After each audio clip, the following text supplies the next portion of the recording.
So welcome everyone again, Sarah Birch from the Brown School Office of Admissions, and really glad that you're all here to join us today to talk about the JD MSW Joint Degree Program between the Brown School and the School of Law at Washington University in St. Louis. To begin our conversation, I want to really just highlight the purpose of this program, why these two degrees together. And I'm actually going to ask Anna if she can kind of speak to the strengths of the combination of these two degrees. I can, and that picture just makes me smile because I remember, it wasn't smile. This was a counter protest we did at Brown School against people who were protesting at the transgender equality conference we were hosting here. And so outside Brown School, neither one of these people is a JD-MSW.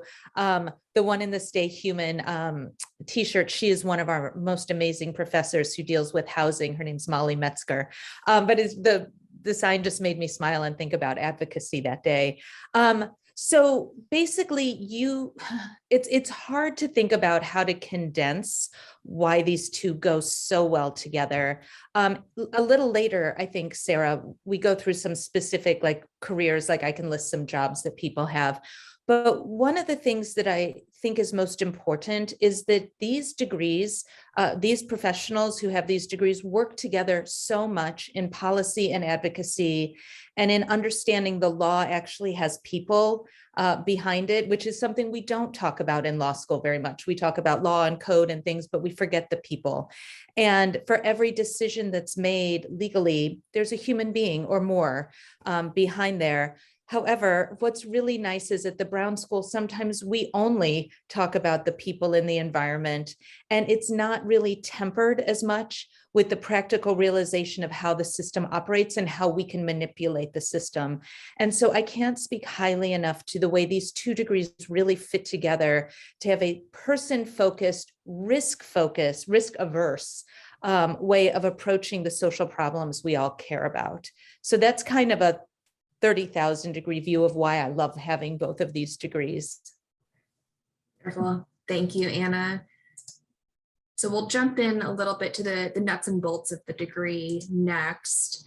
It's a 4-year program. And so the other beauty of doing these two at the same time is that you're shortening the amount of time that it would take to get each degree separately, right? And so you spend 3 semesters at the Brown School, 5 semesters at the law school, which equates to 125 credit hours in total. As for MSW coursework, everyone starts in foundation level coursework. So the courses you're seeing listed here, all MSW students in their first year are going to be taking these foundational courses that really ground you in the field of social work, to understand kind of the core competencies of what the field really asks professionals in this work to do, and to understand, at multiple levels, how social workers can make an impact. The second part of it is your foundation practicum. So practicum is a huge component of an MSW. It's really kind of the pedagogical centering of the work. You're taking what you're learning in the classroom and then you're applying it in a real world setting. You do a foundation practicum in your second semester, and then that kind of trickles into the summer for most students, and take an integrative seminar at the same time. It equates to 360 hours in the field. And here are just a list of some of the sites that our students in the joint degree have done. This certainly isn't exhaustive. And I know our Office of Field Education has something over 400 affiliated sites. So there's a lot of options. And then in your third semester, it's jam-packed as well, but with concentration coursework, as well as a concentration practicum. Students can select from one of 9 concentration areas in the Brown School. And I'll ask you to talk a little bit to, what concentration you see students kind of leaning toward the most. I think, you could choose any one of these, but if there's kind of a common thread among our JD MSW students. Well, yeah, and I'm happy to do that. I mean, one of the nice things is that you will see all of these classes you want to take, but you don't have time or space in these concentrations to do them in the way that we might have prescribed them. And so that last concentration, individualized, I've seen about half of our JD-MSW students do that, which is basically you come up with the classes you want to take. We make sure they fit the requirements that you need by our accrediting body. And then you kind of design something. And it's actually really fun. They used to have contests of who had the most creative name for what they were calling their concentration. But I would say if you're interested in policy, a lot of students take SED domestic. But now that I have two of those classes cross-listed, you can actually take those as a law student. So you have more room to take whatever is interesting to you. I think, Rosalind, you had said you were interested in getting more information about kids. Elena, that violence and injury prevention could be right up your alley. But basically, we are not going to limit you. We are going to let you have an expansive view of what you want to learn from us after your foundation classes. And that's why I'm here to help you kind of make sure that you get out of the joint degree what you want. Great. Thanks, Anna. And so now we're going to move to JD coursework. I know many of you are either already admitted or already in the law school, so you know what's coming up. But for those who are watching who have not applied or have not been admitted to the law school yet, here's a little bit more from Claire about that. Yeah, or who have not started. So I'll tell you everything you have to look forward to on the law school side. So for JD coursework, how does this kind of fit into the joint degree program? You must complete the following graduation requirements for the JD degree. So all first year courses, which are selected for you. So we take the guesswork out of figuring out what classes you need to take. This is common across the US for ABA accredited law schools. You'll teach what's called you'll take what's called foundational kind of first year courses, including civil procedure, property, contracts, legal research and writing, criminal law, to give you a good baseline of, like I said, foundational kind of legal thought. In order to graduate, you need to take one ethics course. You need to take a seminar, and you can take that. A lot of people take ethics in a seminar during their 2L or 3L year. 6 units of experiential learning courses, and then 86 credit hours to graduate. However, as you saw on the first slide, when you do these combined degrees, you'll take 77 credit hours from the law school, and then we will accept for transfer 9 credit hours from the MSW program. And we know that it's very individualized, it's very nuanced based on your interest in practice area. So we don't put any stipulation on, we will only accept these courses from the Brown School. We generally will accept, any credits you would like to transfer, because again, we know it's unique to each student. So, and then in order to graduate, you need to maintain the law school side, a grade point average of at least a 3.0. And that's all for me. Thanks, Claire. And I have linked to the first year courses in the chat. So if you want to see what those courses actually are, you can click on that link. All right, so yes, now we're going to talk about career paths. And this is just, again, not exhaustive, but a list of a few of the organizations that some of our students have gone on to work for after graduating. But Anna, I'll let you jump in here to talk about, what do folks do with this degree? Sure. So what I'll do is I'll tell you from a few years ago that we had 5 graduates. So I'll tell you what they all did. One actually on this list went to work as a lobbyist for NNEDV. That's Shayna. Another one from that year went to work at NICWA, which is the National Indian Welfare Children's Association. I'm so sorry, I don't remember what the A is. And she ended up doing a lot of advocacy in the judicial branch. She wrote a lot of amicus briefs and things like that. She wrote them, if you're familiar with the little girl Yeah, little girl case. She wrote them for that. One went to become a public defender. One went to do research at HUD in DC, and another one started the MICA project, which is works with immigrants.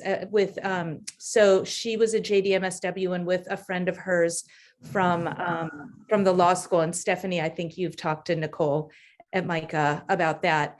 I know, Rosalind, you said that you're interested in education and kids. We currently have a JD/MSW who's been a lawyer at the Department of Ed since she graduated. And so really, honestly, you can do anything. We do have a lot of people interested in lobbying, but that's not necessarily where everyone falls. And the one thing I will say that is a constant is that the JD/MSWs get jobs almost before a lot of other people do, and the jobs that they're really interested in. Anna, could I add here too? Yeah. I worked with a candidate or now a graduate who went to Paul Weiss in New York with a JD/MSW. She graduated last year. And so that's not the traditional path for sure, but Paul Weiss really appreciated the perspective and the lens that she was bringing to the firm. She's assisting a lot with their pro bono practice. So really it ranges the spectrum on what you can do with this degree. Yeah, we've had several actually go to huge firms in New York. One's at DLA Piper now. And I can't remember where Claire Botnick was. She was in a huge firm and then she left to run some political campaigns back here. I don't remember where she is now. I could find out, but yeah, firms really, I mean, and she said Claire said that's how she believes she got the job, is they said, what do you think you do as an add-on with this MSW? And she explained it well enough. And they're like, you're high. I mean, basically like right there, she got an offer. Yes. So, yeah. That's awesome. Thank you both for sharing those anecdotes. All right, so let's talk about application requirements. So if you're thinking about applying to the MSW, here are the requirements that we have: your transcripts, a personal statement, and an analytical essay. And I can say, you know, as someone working in admissions, really we recommend focusing a lot of your time and energy in the application on those two essays, and take some time to really explain why that the social work program is a good fit for your goals alongside earning a JD. The analytical essay is really your opportunity to show us your critical thinking skills. So you'll choose a topic that's of importance to you, and kind of write about what factors are contributing to that issue, what solutions you see that are plausible, and then other challenges that might get in the way of solving that problem. There are prompts for both of these essays, and as silly as it might sound, follow them to a T. We're not trying to pull the wool over anyone's eyes. We try to ask exactly what we're looking for in those prompts. So as long as you're following them closely, you should be on the right track. And then of course a resume or a CV, letters of recommendation. Those can come from, if you're currently at the law school, they can come from a law professor, or from someone that you've worked with in the past, whose interests kind of align with social work. And then the application fee. And then Claire, I'll let you talk a little bit about the JD application. Sure. So on the JD side, we request transcripts. So a transcript from any institution that you have attended. If you received credit, AP credit in high school, we need a transcript from every institution that you have been with. A personal statement, we keep it very open-ended. We want it to be your story. So we see all sorts of different interest areas that people submit as part of their personal statement. A resume, letters of recommendation. Generally, we see between 2 and 4 letters of recommendation. The LSAT or the GRE. So the ABA just stated that all schools, that the GRE would be a test that would be accepted. WashU has been ahead of this curve. Has been accepting the GRE for the last 3 years. And then any addenda that you want to submit. So if you want to include a diversity statement, any clarification on character and fitness, Statement of financial need. We welcome all addenda. And then there is no application fee. So we want to make law school accessible. We want you to apply. Great. Thank you, Claire. And finally, we'll talk about the tuition structure and funding opportunities before taking a few minutes to answer questions, because we definitely want to get to those. In a nutshell, tuition and fees are based on the division of a student's primary full-time enrollment. So when you're enrolled at the Brown School and taking social work courses, you'll be assessed Brown School tuition. When you're at the law school, you'll be assessed law school tuition. Scholarships are available from both schools and will be awarded at the time that you're admitted from the Brown School. Claire, if it's a little different for the law school, you can add to that. But then those scholarships that you're awarded from each school will be applied during those semesters that you're prime to the school. All right, so here's some contact information for both of the admissions offices if you'd like to learn a little bit more, but I am going to leave these last few minutes here to answer your questions. And I'll put the contact info in the chat too.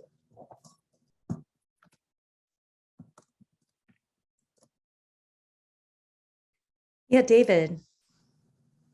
I was just wondering, does being a current law student offer you any advantage in the application process?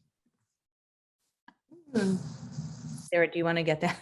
Sure. Yeah. So we have a really holistic approach to application review, and that's kind of an ambiguous term, right? It means something different for everyone.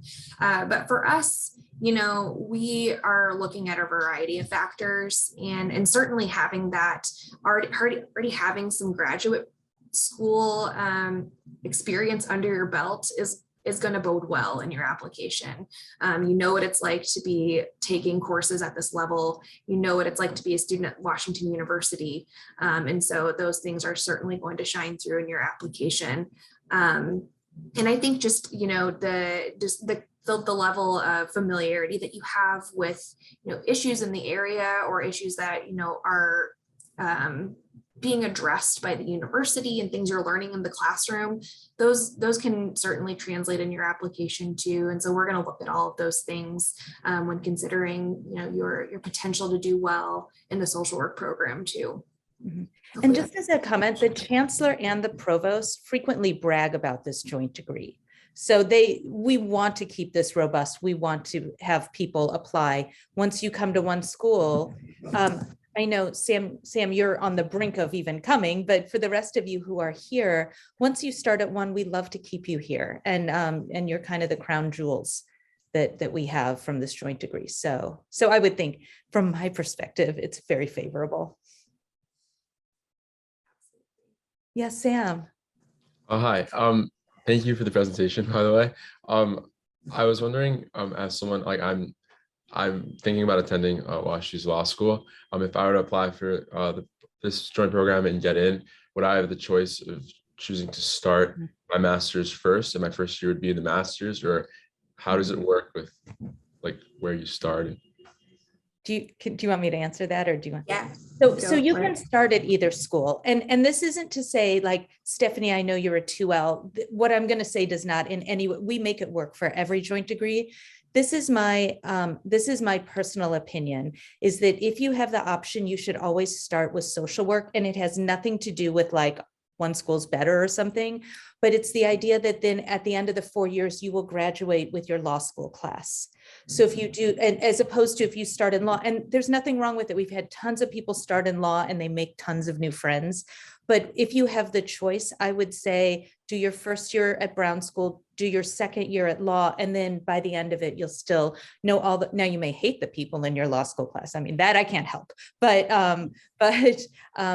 that's what I always say is I just think it, I still keep in touch with my friends, and I thought it was nice to be able to do that. And so what you would do is get into both schools and just defer one. Okay, thank you. Mm-hmm. Chris. Yeah, that was actually a little bit related to my question, but when would it be prudent of a current 1L or law student to apply to this program? Do you want to, I don't know who should answer. It's so weird. I might ask Claire to answer that, depending on where you are in your law program, is there a better time for students to then, bop over to the Brown School? I'm sorry. I can actually answer Okay. it if you need to. I personally, if you have the option in front of you, I would do it right after your 1L year, like apply now. Like I said, Stephanie, we've had tons of people who finished their 2L years and have come over. But I just think it's nice to do, get 1 year of foundation at one school, 1 year of foundation at the other, and then do the blend if you can. Yeah, that makes sense to me too. But there's not a wrong way to do it. We have actually had several people graduate out of one school and then say, oh, wait, shoot, I actually wanted to get the other one. And you don't shave the year off, you get both degrees, but we still welcome you as a JD MSW. Absolutely. Stephanie. Yeah, could you say a little bit more about basically what a practicum ends up looking like if you already have some law under your belt? Like, does it always have to be like completely social work that you're doing, or and is that like a strong benefit basically? And then are the practicum hours so much that like if you wanted to do another externship or something like it, or a clinic, or even potentially a summer internship in law, like is that opportunity kind of precluded once you move over into practicum life?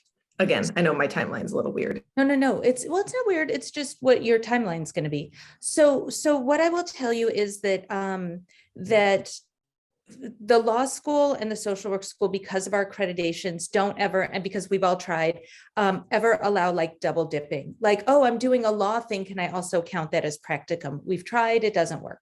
What I would say to you is that the best way to do this is to have law summers and social work summers. It just makes, it's going to make your life easier. So what I would do is after your first year at Brown School, that spring and summer is as a social work practicum. Then you would do your, especially in your case, you would do your practicum your last year here, your second practicum, your last year here mixed in with schoolwork, which is what Brown School students do who are here for 2 years. They do their first practicum spring and summer of their first year, and then they mix it in with coursework. So that's what you would do. Having said that, we've had a lot of JD MSWs who got practica that look pretty similar to law jobs. Maybe you have a little bit more client relations, or you're working on pro bono. So one of the things that is a requirement for your first practica is that you are supervised by an MSW. So other than that, though, we can try and be really creative. And what we've really tried to do in the past is be flexible. And I guess it also depends how nuts you want to be. Like, do you never want to sleep? I mean, sure, throw in a law job with that, but I wouldn't recommend that. I mean, it's a lot of work, school, and you need downtime too. So I think if we find out, Stephanie, if and when you come over and we find out what you're interested in, let's just talk and try and figure out what we can do to make you happy. Okay. And I'll say too, just to kind of add on to that, I know a few students, and I'm not sure if joint degree students are able to make this work, but have split their practicum hours between a couple sites. So if you're like really torn and want to get some experience in both, now the continuity of work is going to be interrupted. So that's something to consider. But I do know some students have, split their time between some sites too. So, all right, Elena. And I know we're at time too, so if anyone needs to hop off, please feel free. But thank you for sticking around, Elena. Yeah, thank you guys for holding this session. I had a question actually about deadlines because I didn't even think about how quickly the deadline for this program would come up, and I'm also a 1L. And so I'm looking at, it says the priority deadline is March 1st and that's for scholarships and stuff like that too. I'm trying to figure out if it's worth it for me to try to put an application together now to do it after my 1L year, or like how much of a difference the priority versus non-priority admissions makes. Yeah. Yeah, please still apply. So we go into a rolling admissions after that March 1 deadline. Priority really means for us that we're going to consider folks who applied by that deadline first for scholarship. Does not necessarily mean that scholarship will not be available still. And, you know, a strong application is a strong application. And I would advise, you know, taking your time on the application too, and not trying to rush it over this weekend to get in by the March 1 deadline. That's always my advice for folks. Submit an application that you feel really good about, as opposed to trying to meet that deadline. Again, it really just comes down to, you know, order in which we're admitting students. You'll get your admission decision a little later than folks who admit or apply by March 1, but you'll still be considered for admission and scholarship if you apply a little later. I have a quick follow-up question. I'm really sorry. I don't want to cut you off, Rosalind. Don't ever apologize for questions or knowledge, please. Stephanie knows I say this in all the classes. Don't ever apologize for knowledge. Thank you. Do we find out about it? Would we find out about our our scholarship decision at the same time as the admissions decision generally? Yes. Okay. Yes. So we, in addition to the application to the program, there's also a scholarship consideration form that you'll submit at the same time. And when we release admission decisions, that also comes with your scholarship award as well. So you'll know all of that at the same time, as long as you get all the materials in at the right time. All right, Rosalind. This might be more directly related to me, but I'm just like, I miss the classroom so much, and I miss my students all the time. And so I'm trying to figure out if this is like kind of the right path for me to like get back in touch with more like people-oriented work. Like the law feels a lot, I mean, it's people-oriented, but like a lot of 1L year is like not talking to other people. So I'm just wondering like how much you feel like this might be a good path to go down if I'm interested in getting back in education, or if it's kind of more geared towards like policy and specifically, I mean, I see that you have some things that are tangentially related or maybe more related than I'm recognizing, but I didn't see anything education specific. And so I'm just trying to figure out if this is something that I am interested in or not, I guess. Yeah. So first of all, yeah, I mean, I remember being a 1L and beyond my friends, like I didn't talk to, I was just like, who are these? You know, like classroom isn't our classrooms are almost all discussion based. And whether you like it or not, you end up with more group projects than you anticipated. So you're constantly at least talking to your peers and interacting with your peers in a different way. So what I would say is those the children, youth and family concentration has a lot of people in it who were teachers or who want to be teachers, because we also have a joint degree to get a master's in education as well. So we do have plenty of people. We have people, a lot of people who have come from Teach for America or who were teachers in the past. I don't even know how many. I have a ton of people who talk about being classroom teachers for 3, 4, 5 years and then come to Brown School to get a master's of social work. And so, if I don't know specifically, and we can talk more specifically, like, oh, you'll want to take these 3 classes in your concentration or focus with this professor. But I will tell you that you will find people who have had very similar backgrounds as you. And I was just going to add on too, I was thinking about how you could use it, you know, in interrogations or talking to children in the midst of a lawsuit or guardian ad litem work. I think that you could really incorporate, this duo to work with children.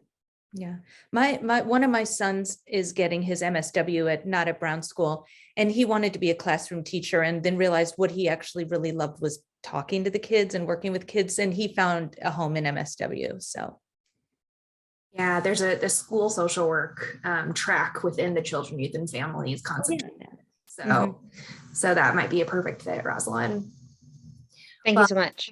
Yeah, you're welcome. And I'm keeping my eye on the time. I certainly want to be mindful. I know we're several minutes over now, so I'm going to pop my my email into the chat if anyone wants to reach out to talk about admissions. Claire and Anna, if you want to share your contact info as well, if folks have questions for you. But thank you all so much. This was such a fun and engaging 38 minutes. I really appreciate it. And so glad that you're all interested. Yeah, and don't hesitate to reach out. Okay. One Absolutely. quick question, Sarah. Yeah. What's the turnaround that the Brown School tries to go for admissions decisions, especially for those that do come in after March 1st? Yeah, 4 to 6 weeks, and usually it's Okay. 4 weeks, sometimes sooner, but 4 to 6 weeks is our window. Great. Thank you. Another quick question. Do you have an approximate like amount of scholarship that people usually receive? Is there an average, or like what does the price figure usually look like? Yeah, so most of our scholarships are partial tuition awards. We have very few, unfortunately, very few full tuition scholarships. We are for both, merit and need based though too. And so in that scholarship consideration form, we're going to ask you a lot of questions about your background professionally, but then also socioeconomically too. So we're getting a lot of information from our applicants to help determine what your award's going to be. Thank you. Welcome. Great. Well, thank you all again. I really appreciated this time. I hope you all have a wonderful weekend and hope to hear from you soon. Thank you. Have good days, everyone.